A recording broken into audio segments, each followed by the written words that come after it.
Being half Korean, half Japanese in Korea is a unique experience. I know other people like me who were bullied because of their Japanese background, but I was lucky. I never faced that kind of bullying. Why? Because I lived in an area with good schools and well-educated families. The teachers there really looked after me, and I think that played a big role in my experience. But that doesn't mean everything was easy. Some people still had strong opinions about Japan, and I had moments where I really felt different. Let me share some of those moments with you. I lived in Korea for 18 years, and from 6th grade in elementary school, everyone knew I was half Japanese. Why? Because of my last name. It's longer than Korean names, so people immediately noticed it. Some students would come up to me in class and ask, "Are you Japanese?" Some thought it was cool and wanted to be friends with me. In middle school, I had a science teacher who really didn't like Japan. One day in class, he casually said, Japan should just sink into the ocean because of earthquakes and tsunamis. Now, keep in mind, he knew I was half Japanese, and everyone in the class knew too. Imagine sitting there like, sir, I'm right here. I went home and told my dad and sister about it. My dad just laughed and he said, "He's stupid. If Japan sinks, Korea goes with it." He wasn't wrong, but here's the twist. I actually liked science, so instead of being discouraged, I studied even harder. On the next test, I got a perfect score. And guess what? That same science teacher who had said that awful thing started greeting me first in the hallway. Funny how things change when you're good at something, right? Now, not all challenges came from teachers. There was this group student, kind of like a gang, but not really. They were just the kids who liked to cause trouble, disrespect teachers, and mess with other students. I don't know what they are called, but we call them 날라리 in Korean.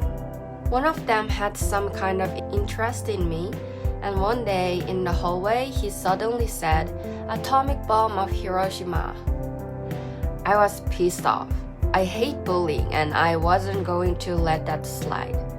So I walked straight toward him, got right up in his face, looked him dead in the eyes and said, "Is it fun, huh? Don't say that again." Then I turned around and walked back to my class. As I walked away, one of his friends laughed and said, "Wow, I thought she was going to slap you. That was funny." After that, no one ever messed with me again. Not those guys, not anyone. I guess they realized I wasn't someone they could push around. Now, here's where things got tricky. As you know, Japan and Korea have a long, complicated history. Japan ruled Korea for decades and, well, let's just say Japan did something really bad things. So, when we got to that part in history class, I was nervous. I knew the facts. I knew Japan's past actions weren't defensible.